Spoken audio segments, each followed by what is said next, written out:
السلام عليكم ورحمة الله وبركاته. Lieutenant Amar ayaa hoggaanka u haya ciidankaasi qalabka sida.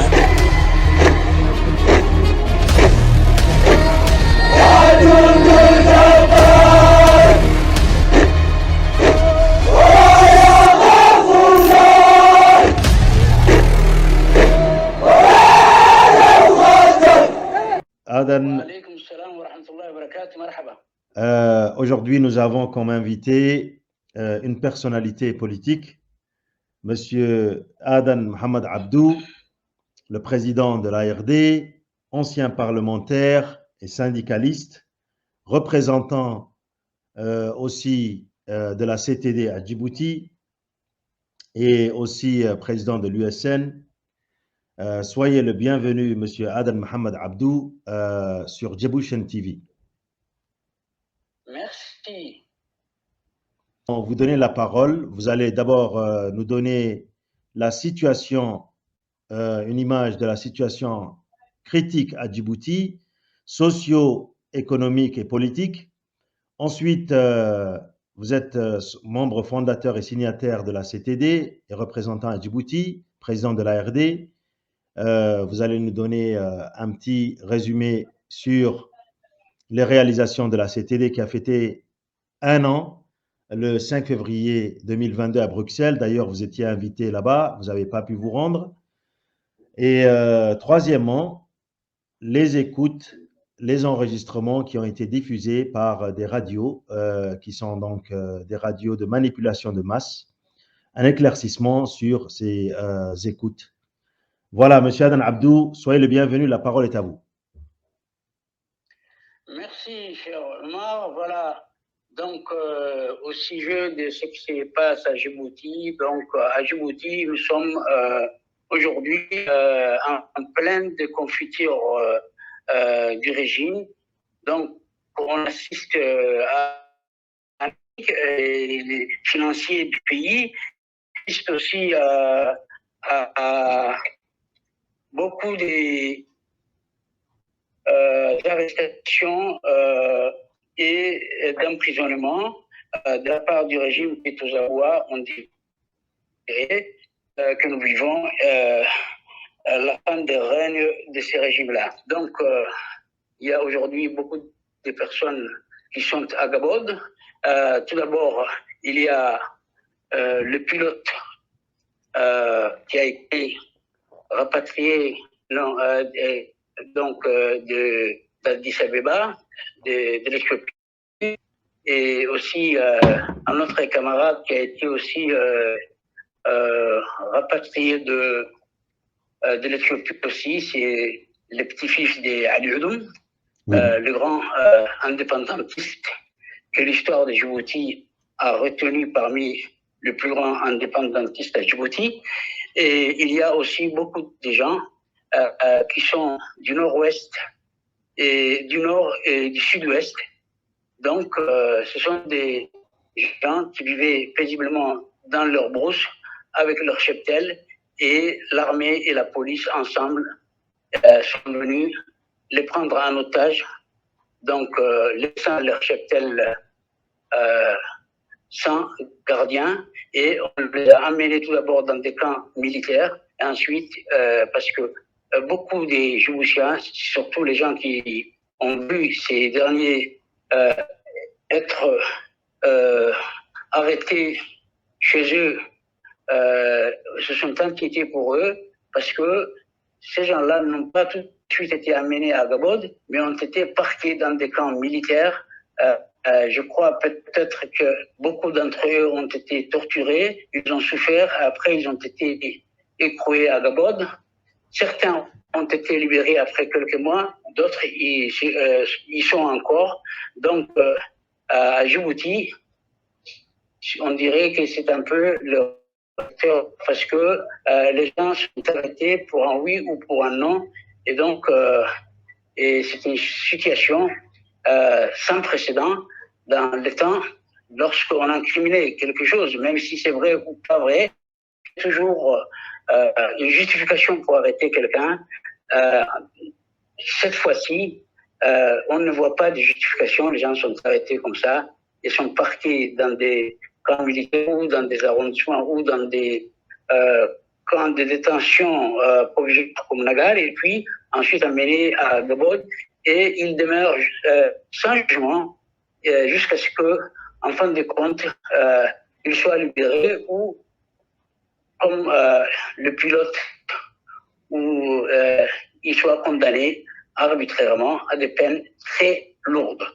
Donc ça, c'est au niveau de l'emprisonnement. Je disais qu'il y avait aussi une banqueroute. On dirait qu'il y a une banqueroute économique et financière. Déjà, le gouvernement, il y a quelques mois, a pris une décision donc de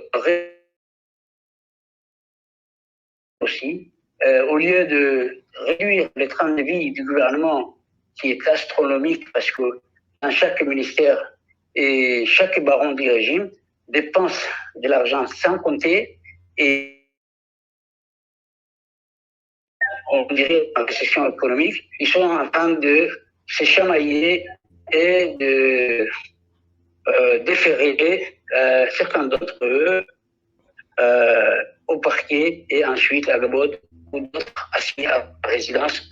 Donc c'est le cas de l'ex-ministre du budget Abdelkarim Adancher, voilà, qui était connu pour avoir licencié avec sang-froid notre camarade et activiste Mouna Omar Awale, qui est connu sous le sobriquet de Mouna Chalana, qui est donc maintenant été relâché après 48 heures de garde à vue. Donc, d'accord. Oui, il y a Abdul Karim lui-même, il y a aussi Bodel, son prédécesseur au budget. Exactement. Il y a aussi d'autres ministres qui sont aussi pris dans la tourmente. Certains ont été à la justice, d'autres non. Il paraît qu'à l'occasion, on a renouvelé aussi au niveau de l'Assemblée le conseil, un conseil pour juger les gens, donc un conseil là où on peut juger les gens pour haute trahison. C'est un conseil qui sera dirigé, paraît-il, par Ali Abdi, et ils sont 7 personnes. Et donc tout ça, parce qu'aujourd'hui, le gouvernement ne se retrouve plus dans les convictions qu'ils avaient, et ils n'ont plus confiance les uns aux autres. Donc le régime est un peu en déconfiture, et c'est dans ces climats délétères que aujourd'hui aussi les hausses des prix des denrées alimentaires interviennent aussi, et tout est cher à Djibouti, et le pauvre peuple ne sait à quel sein se vouer. Donc, il paraît que le ministre va en parler, mais ce n'est pas seulement la conjoncture internationale qui fait que les denrées alimentaires soient ainsi passées à la hausse, parce que normalement à Djibouti, les besoins alimentaires de première nécessité étaient subventionnés par les taxes sur les produits pétroliers, 200%, sinon en plus. Et cet argent aujourd'hui ne sert plus à ça, et on ne sait même pas où est-ce qu'il va. Et donc, c'est une catastrophe à Djibouti. Donc, nous vivons beaucoup de gens vivent dans la peur du lendemain. Et donc, même dans le gouvernement, les gens sont inquiets, qu'ils soient ministres, qu'ils soient directeurs, qu'ils soient autre chose. Et je crois que c'est un climat qui fait peur, non seulement aux Djiboutiens, mais même aux étrangers qui vivent à Djibouti et qui travaillent ici. D'accord. Et qui voient la situation se dégrader de jour en jour. D'accord. Vous parlez des étrangers. Merci. Vous avez bel et bien donc illustrer la situation critique à Djibouti, que ce soit dans le domaine économique, social ou politique.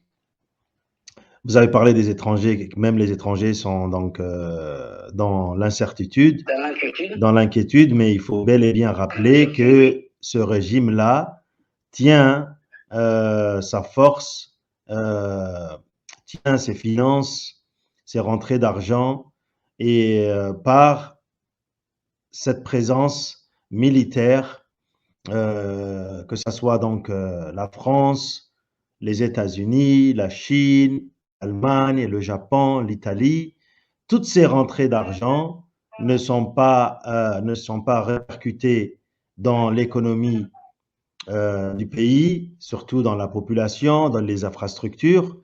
Et donc, je pense que ils ont une part de responsabilité dans ce qui se passe actuellement à Djibouti, le manque de transparence, la corruption. Qu'est-ce qui sont installés à Djibouti? Si je résume bien cette situation, oui, ils sont responsables. 6 mois, Ahmed Dini, lorsqu'on a eu l'indépendance, était resté Premier ministre 6 mois, et après qu'il est démissionné, on lui avait posé une question à Paris et on lui avait dit à l'époque sur quoi est basée l'économie djiboutienne, c'est-à-dire l'économie du nouvel État qui s'est créé il y a quelques temps. Il a dit que l'économie djiboutienne est basée sur l'aide extérieure et le gaspillage intérieur. Donc, c'est toujours le même credo qui est là, et on reçoit des aides extérieures. Tous les projets qui concernent le développement de Djibouti sont financés par l'extérieur, et le budget national qui est aujourd'hui, qui avoisine à peu près les 140 milliards, ne sert à rien dans les pays, sauf à payer peut-être le salaire. Et on ne sait pas où passe cet argent. Et il y a aussi, comme vous disiez, les bases militaires qui sont là. Cette location des bases militaires étrangères à Djibouti, il doit y avoir à peu près 7 ou 8 bases militaires, dont les plus grandes sont celles de la France qui est là depuis l'indépendance, des États-Unis, de la Chine et d'autres pays européens. Et donc, cette manne avoisine à peu près de 200 à 300 millions de dollars par an. Et donc, cet argent aussi, on ne sait pas où elle passe, et pourtant, elle ne au PIB djiboutien, elle ne contribue pas aussi à sécuriser les ménages djiboutiens, et je ne pense pas aussi qu'elle soit aussi mentionnée dans le budget national qui avoisine les 140 milliards, sans que ces budgets, à part les salaires, elle ne sert à rien, peut-être à seulement être empochée par les barons du régime aujourd'hui, qui sont des milliardaires tous. Voilà. Exactement. Donc, vous avez bel et bien résumé avec. Pourquoi aujourd'hui, Djibouti, c'est le train de vie du gouvernement qu'on devrait réduire et essayer de faire en sorte que la manne que nous recevons de l'extérieur soit aussi mise au profit des Djibouti, du pays. Au fait, ce qu'il y a, c'est une inégalité flagrante de redevance. Les exemples ne manquent pas. Si on prend l'exemple d'un directeur, des ports, qui donc a un salaire qui avoisine 50 000 $, et un soldat djiboutien qui a un salaire de 300 $. Donc, comme vous l'aviez dit, il y a un gaspillage, il y a une inégalité des répartitions. Donc, la majorité est pauvre et la minorité donc, qui a créé donc, une sorte de cartel, de réseau mafieux, profite de toutes ces mannes-là. Mais ces pays-là qui sont présents sont d'ailleurs en train de mettre la pression, que ce soit les États-Unis, la France, la Chine, à tous ces pays, et nous demandons la transparence, nous demandons le suivi, tel que par exemple la France qui a financé des projets d'infrastructures en 2019, que vous saviez, des millions d'euros qui ont été signés pour les infrastructures, et on connaît dans quel état le pays est actuellement, surtout quand on a des pluies, des petites averses de 1 ou 2 heures. Il est impossible de bouger, de circuler dans les quartiers. il n'y a pas donc de canalisation. Tout ça n'est pas clair. Et maintenant, nous mettons la pression de notre côté pour demander, à travers, par exemple, les citoyens américains, des amis, des sympathisants pour la cause à Djibouti, de demander au Congrès américain, à l'administration américaine, des comptes en ce qui concerne toute cette manne financière qui tombe dans les poches donc, du régime. On va passer à la deuxième question. Deuxième sujet, qui est donc la CTD, la Charte pour une transition démocratique, qui est d'ailleurs un acquis qu'il faut très bien expliquer aux Djiboutiens et aux non-Djiboutiens que la Charte pour une transition démocratique est un acquis, et vous allez donc nous expliquer, vu par vous, qui représentiez à Djibouti la CTD et que vous êtes, qui êtes membre signataire de la CTD, président de l'ARD USN. Donc voilà le deuxième sujet qu'on va aborder. Quelles ont été les réalisations de la CTD et les perspectives?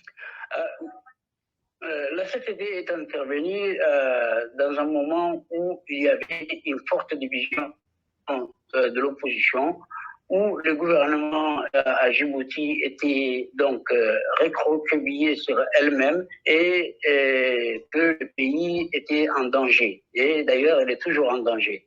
Donc, la CTD n'est pas une coalition du genre que l'on connaît.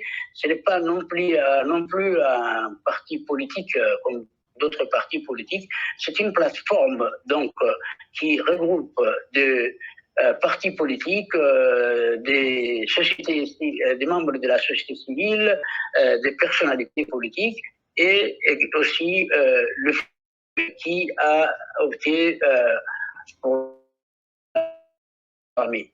Donc, qui est présente aussi sur le terrain. Donc, aujourd'hui, la première chose qu'on a fait, c'est de mettre en place la charte. Donc, pourquoi la charte? Parce qu'aujourd'hui, le gouvernement actuel, le régime actuel est en train de sombrer. Et donc, pour prévenir les chaos qui pourraient en résulter, nous voulons qu'il y ait, lorsque ce régime va s'effondrer ou partir, il faut une transition politique apaisée d'un an ou deux. Et donc, à cet égard, nous avons travaillé sur une charte de transition que nous avons travaillé pendant plusieurs mois. Donc, beaucoup de personnalités politiques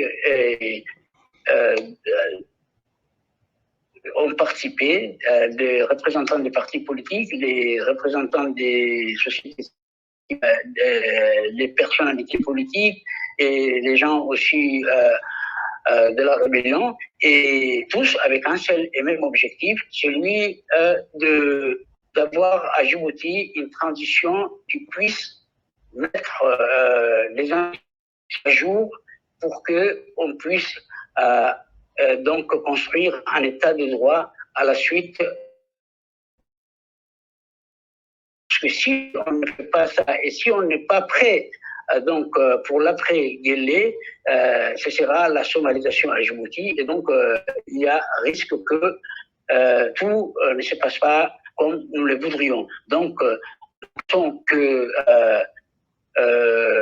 cette période de transition, c'est une période obligée par laquelle nous devons passer pour pour renforcer les institutions et créer d'autres institutions qui n'existaient pas. Par exemple, que ce soit l'administration, que ce soit l'armée, que ce soit l'éducation, que ce soit la santé, sur tous les plans, qu'est-ce que nous devrions faire pour que cette transition soit réussie? Tout d'abord, il faut un apaisement sur le plan politique, donc la transition est un processus politique. Ensuite, promet aussi de mettre en place aussi non seulement des institutions, mais un projet de société viable que pendant la durée de cette transition, le gouvernement de transition va mettre en place.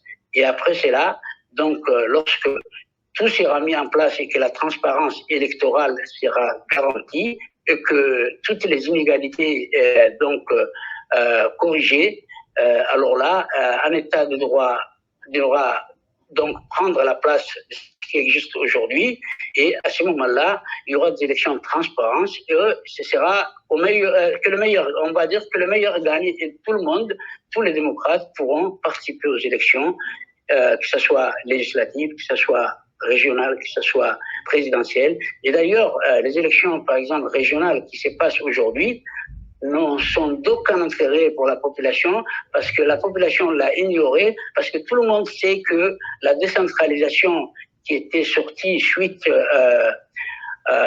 au dialogue entre le flux d'armée dirigé par Ahmadine à l'époque et le gouvernement a été vidée de toute son essence, si bien qu'aujourd'hui, c'est des figurants, les gens qui dirigent les collectivités territoriales. Le maire la mairie n'a aucun pouvoir, le conseil régional n'a aucun pouvoir, ils ne peuvent même pas gérer la voirie, et donc ils ne peuvent même pas gérer l'école primaire ou même maternelle. Donc ils sont là pour faire croire à l'opinion internationale et continentale qu'à Djibouti, il y a une décentralisation et que c'est une forme de démocratisation. Et donc tout ça, c'est simulé, et nous pensons qu'avec cette transition, tout sera corrigé. Il y aura une décentralisation donc viable à mettre en place. Il faudra une armée aussi républicaine à mettre en place. Il faudra une police qui s'occupe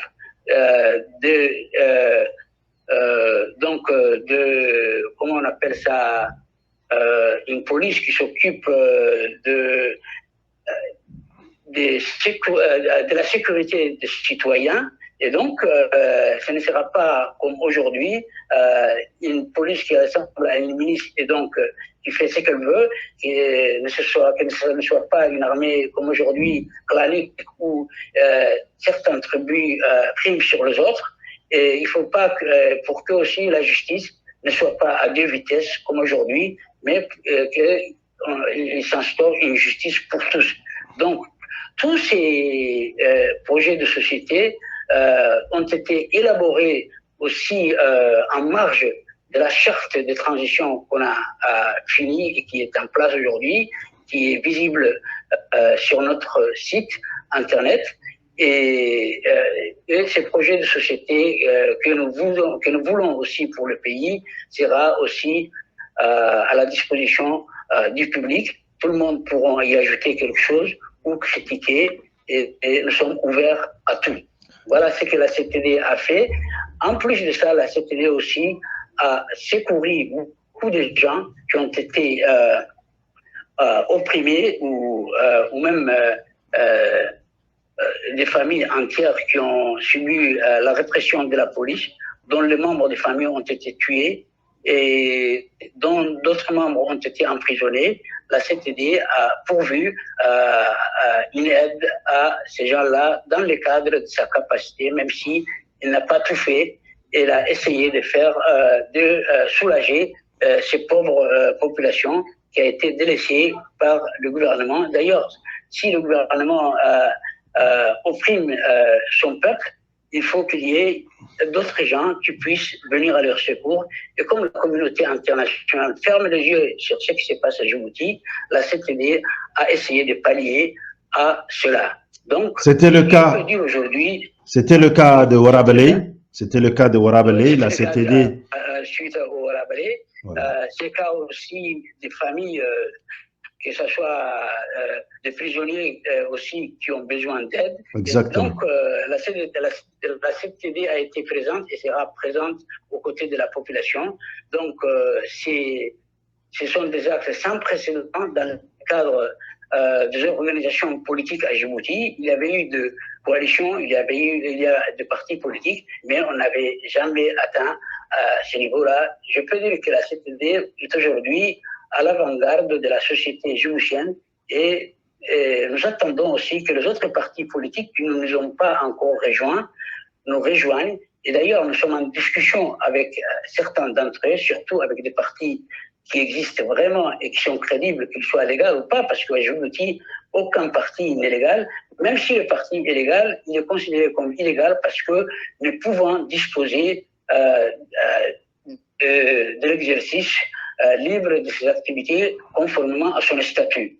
Donc, ils ne peuvent pas faire de meetings, ils ne peuvent pas faire de manifestations pacifiques, donc ils ne peuvent pas aussi critiquer comme ils veulent. Et donc, de temps à autre, certains de leurs membres sont arrêtés parce qu'on les considère comme ayant fait ou dit comme ayant fait des actes subversifs alors qu'ils étaient dans leurs droits conformément aux dispositions de la Constitution et des lois en vigueur dans le pays, mais qui ne sont pas appliquées.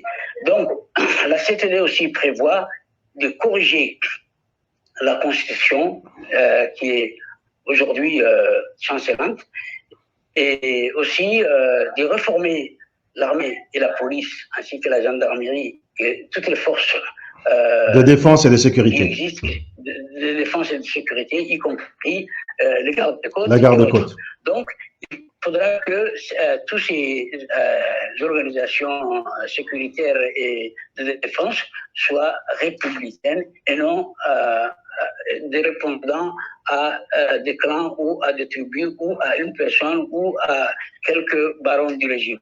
Voilà, en quelque sorte.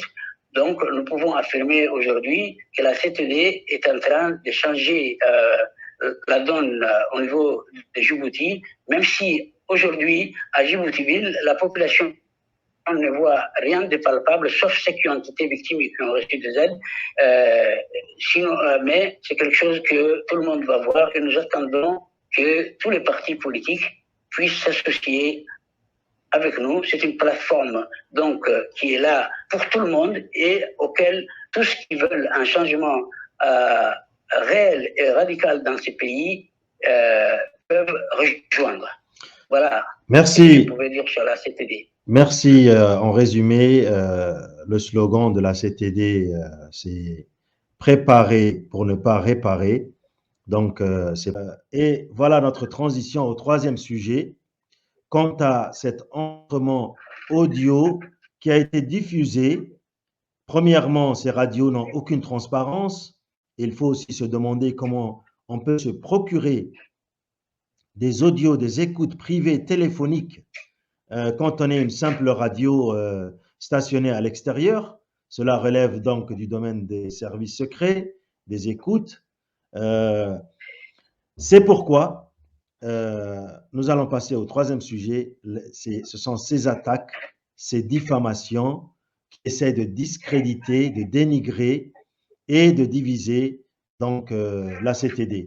Qu'est-ce que vous en dites sur les audios qui ont été enregistrés où on entend donc votre voix, et quant à l'interprétation qui a été déformée pour les gens qui ne comprennent pas bien la FARC, qui a été déformée afin de manipuler l'opinion publique qui, comme nous le savons, est une opinion publique à majorité qui ne parle pas la langue afar, mais aussi qui n'est pas un esprit critique et un esprit de recul.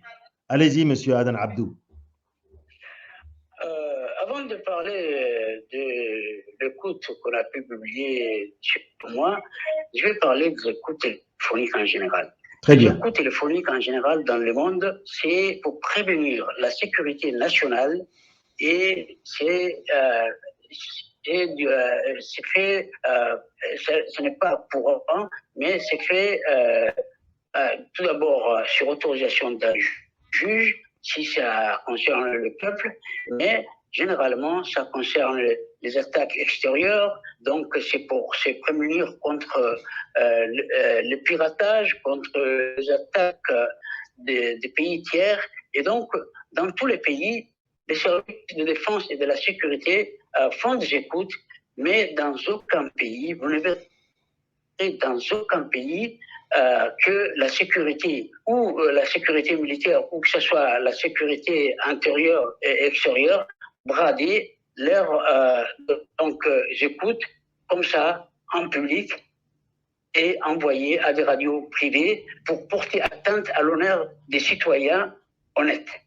Donc, tout d'abord, le fait de faire des écoutes sur des citoyens honnêtes, c'est un délit. Et d'ailleurs, même si on le présente devant le tribunal, non seulement ça ne vaut pas un témoignage, mais ça vaut un délit pour celui qui a été à l'origine de ces écoutes. Aujourd'hui, lorsque des gens à qui l'on donne ces écoutes, donc pour se rehausser, parce qu'ils utilisent ces écoutes contre des personnalités politiques, moi je trouve que c'est quelque chose d'aberrant. Donc c'est comme si ils agissent comme des vautours. Et donc ils sont en train de porter atteinte à l'honneur des gens pour faire croire qu'ils font quelque chose. Moi, personnellement, si je reviens à mon enregistrement, l'enregistrement qui a été fait à mon égard concernait mon interpellation du Premier ministre alors que j'étais député il y a 5-6 ans. Donc, il y avait beaucoup de mes cousins qui ont été licenciés parce que moi, je suis opposant. Et d'ailleurs, le Premier ministre l'a dit dans l'écoute. Je l'ai interpellé à l'époque où j'ai fait cette interpellation. C'était Allah Yarhamou Moussa Bolok, qui avait été dégradé de sa fonction et mis en suspens. Je lui ai demandé, écoute, il y a tel qui ont déjà été bracassés, licenciés ou mis sur la touche. Et aujourd'hui, c'est Abdou Bolok. Qu'est-ce qui se passe? Pourquoi vous visez certaines franges de la population? Et d'ailleurs, c'est une pratique courante en général, mais ce sont des gens qui sont très proches de moi, soit mes frères ou mes cousins germains. Donc, il m'a dit, c'est à cause de toi qu'on a donc mis ces gens-là dans cette situation. Et donc, il faut t'en prendre qu'à toi-même. Je lui dis, ce n'est pas moi, je n'ai rien fait pour que ces gens-là puissent mériter ça. Je suis un opposant dans le cadre d'une loi. Donc, aujourd'hui, à Djibouti, l'opposition n'est pas un délit, c'est un droit, et donc constitutionnel. Et donc, j'exerce ce droit, mais je n'ai rien fait. Je sais que moi, j'ai travaillé depuis 3 décennies, je suis licencié et interdit de travail, c'est-à-dire qu'ils m'avaient fait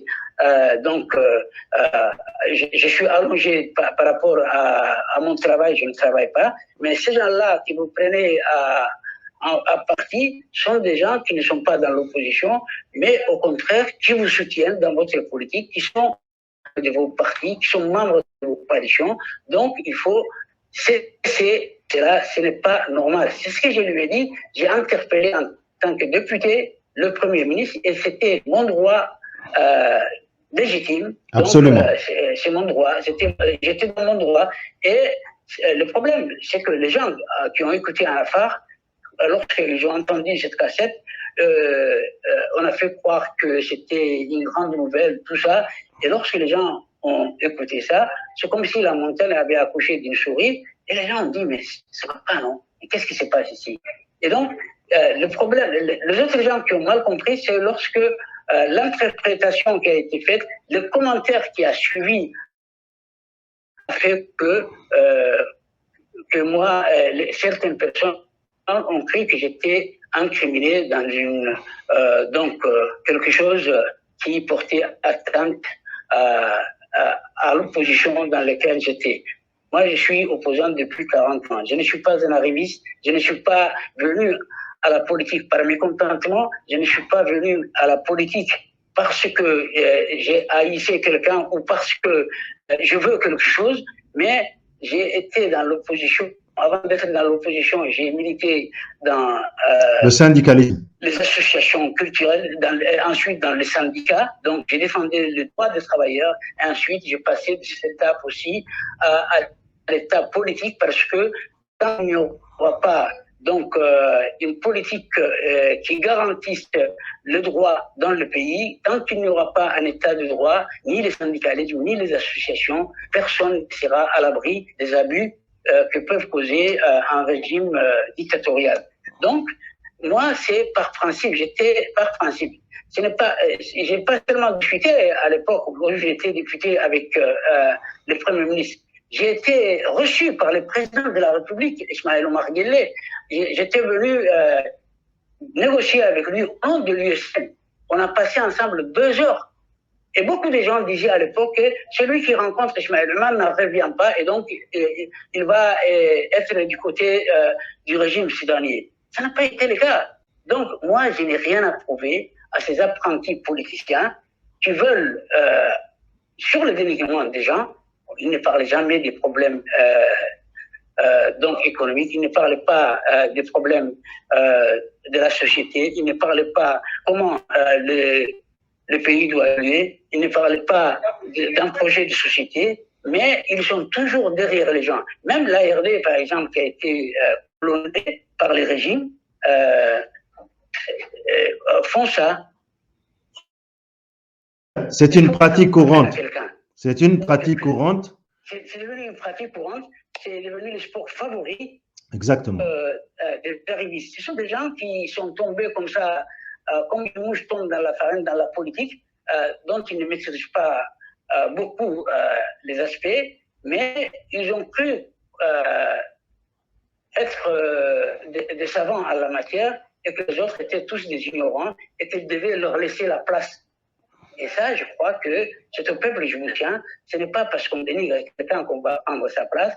Ce n'est pas parce qu'on porte atteinte à l'honneur de quelqu'un qu'on va les rabaisser. Au contraire, aujourd'hui, tous ces gens-là, toutes ces critiques qui nous sont faites sont considérées par le peuple djiboutien comme une atteinte à leur intégrité. Donc, c'est comme s'ils avaient attaqué le peuple djiboutien. Donc, les gens, pour amuser la galerie, écoutent tout ça, mais n'en prennent aucun compte.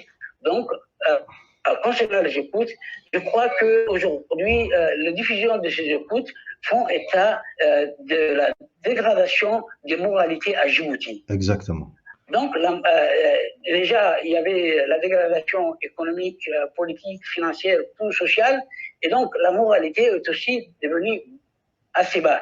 En affaires, il y a un proverbe qui dit un grand homme, il est toujours sujet à des attaques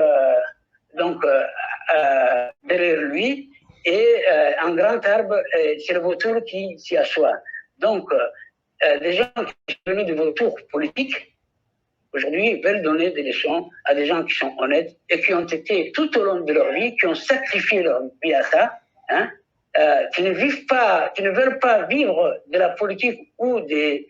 Nous, dans 40 ans de vie politique, nous n'avons jamais dénigré, même ceux qui sont aujourd'hui susceptibles d'être dénigrés parce qu'ils font la répression. On n'a jamais insulté quelqu'un parce qu'on n'insulte pas une personne. Nous sommes contre un système que nous voulons changer et c'est ça notre but. Ce n'est pas d'enlever celui-là, ce n'est pas de porter atteinte à l'honneur de celui-là, ce n'est pas de porter atteinte à l'honneur de celui-là pour pouvoir en retour gagner la sympathie du peuple et prendre leur place. C'est pas ça la politique. Comme vous l'avez dit, comme vous l'avez dit, c'est un projet de société que l'on soutient. Voilà. Exactement. Comme vous l'avez dit, les clones et les clowns ne manquent pas ces derniers temps. Et donc, Ça, voilà. insulter, voilà, Ouais, les clones et les clowns de service ne manquent pas. Moi, maintenant, j'en suis à ma 2e année. Et d'ailleurs, si vous ne m'avez pas posé cette question, je ne voudrais jamais parler de ça parce que je ne considère pas que ça vaut. D'ailleurs, on insulte l'ARD, on insulte un bon nombre d'opposants chaque jour dans les Facebook, dans les pages Facebook, mais on ne leur répond jamais. Exactement. Parce que ils ne valent aucune réponse. Donc, il faut des gens qui montent à longueur de journée et qui croient qu'avec des mensonges, ils vont essayer de se rehausser. C'est vraiment dégueu. Donc, exactement. À Djibouti, Djibouti est un petit pays et tout le monde se connaît. En aucun cas, votre syndicalisme, activisme ne peut être remis en question. Mais il est de notre devoir. C'est un petit pays où tout le monde se connaît, heureusement. Exactement. Ce n'est pas un grand pays où les gens ne se connaissent pas. Tout le monde se connaît, on sait qui est qui, Exactement. Et qui, quoi, et comment il se comporte. On se sait, tout le monde c'est ce qui se passe à Djibouti. Et même lorsqu'il y a un conseil des ministres, dès qu'il sort, on sait à Djibouti ce qui a été dit à ce conseil des ministres. Donc, Exactement. il n'y a pas de secret qu'on peut dévoiler à Djibouti pour dénigrer quelqu'un. Juste pour expliquer à l'opinion publique oui. qui ne sont pas Oui, très éduqués, qui n'ont pas donc un esprit critique.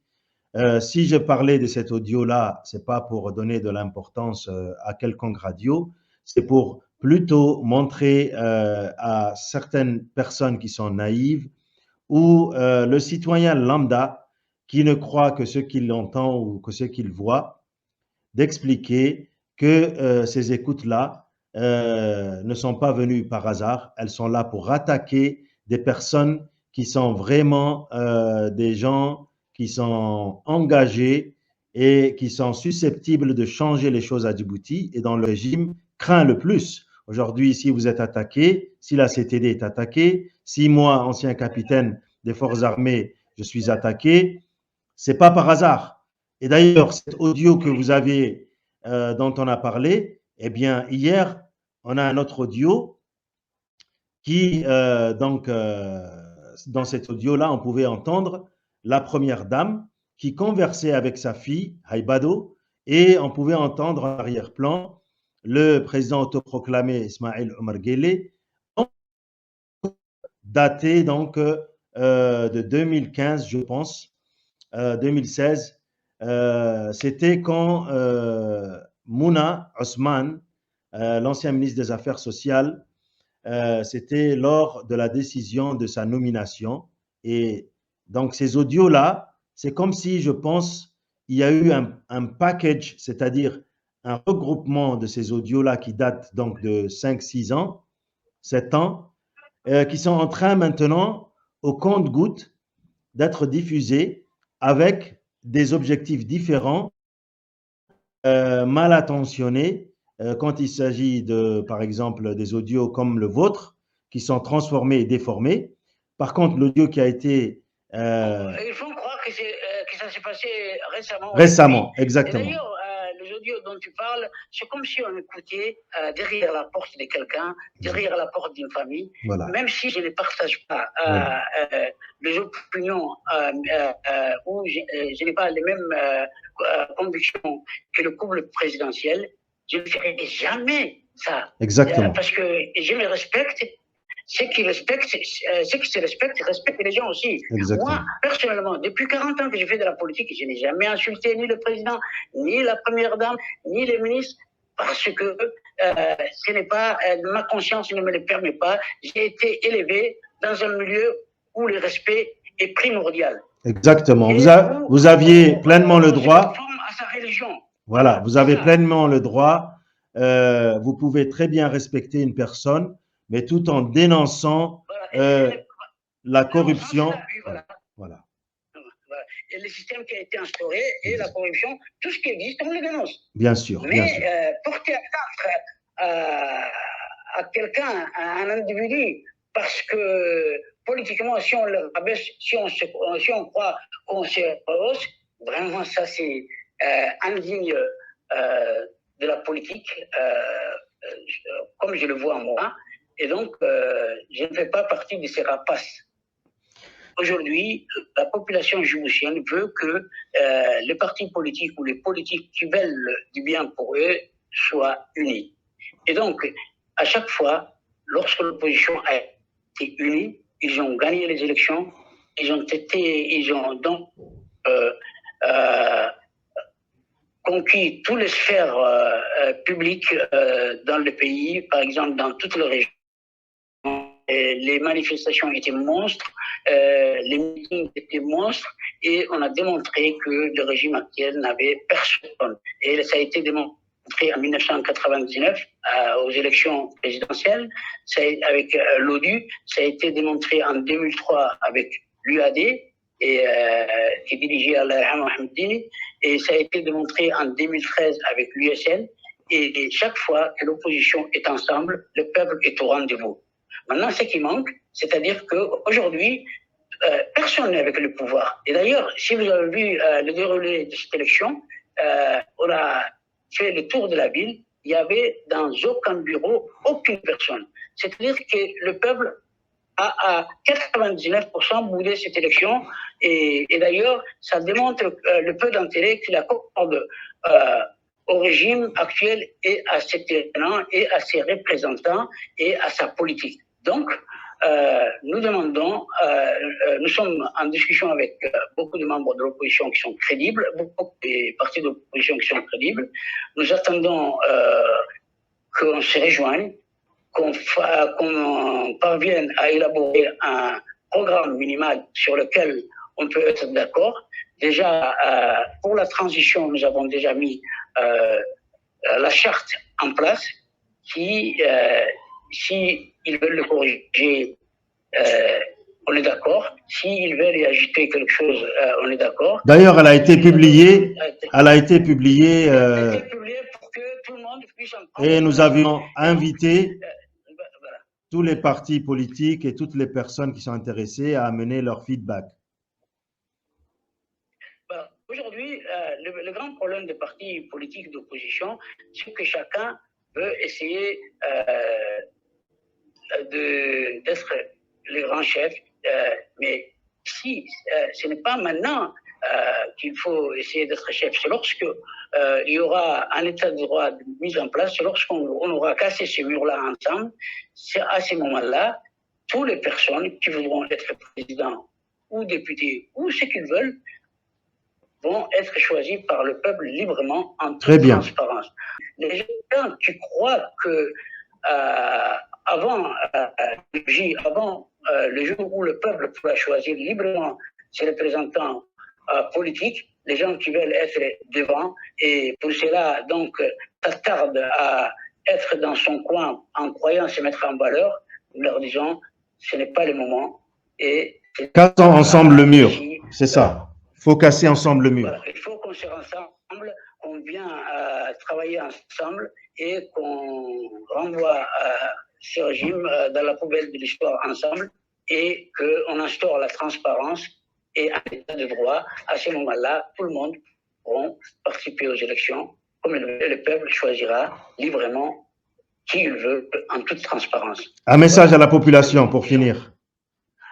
Voilà, à la population, on dit que vous êtes dans votre droit, vous attendez que pour vous représenter dignement, vous voulez que pour que aujourd'hui la chape du plomb qui s'abat sur vous, la répression qui s'abat sur vous pour que ce dictateur s'en aille, vous voulez que les gens qui sont de votre côté s'unissent, et vous avez raison, il faudra faire pression sur tous les partis politiques et sur tous les acteurs politiques, sur toutes les personnalités politiques, sur toute la société civile pour qu'ils s'unissent et non pas qu'ils viennent chacun de son côté flatter l'ego de quelqu'un, l'ego de cette tribu, l'ego de je ne sais quoi.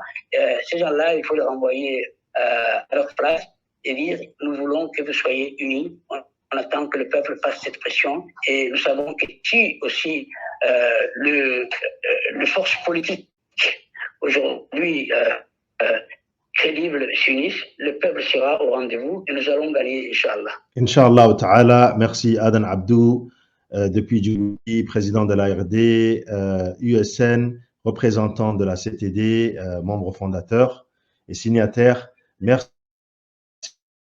La prochaine, nous aurons des personnalités de la CTD qui vont donc exposer le bilan qui a été fait lors de la conférence de Bruxelles. Nous allons partager avec vous des vidéos, des images, le travail des commissions qui a été fait. Nous allons vous donner un aperçu. Il y aura avec nous donc le responsable des relations extérieures, mais aussi d'autres personnalités du FPC et de l'ARD. Merci Adan Abdou. Wassalamu alaikum wa rahmatullahi wa barakatuh. Wa alaikum salam wa rahmatullahi wa barakatuh.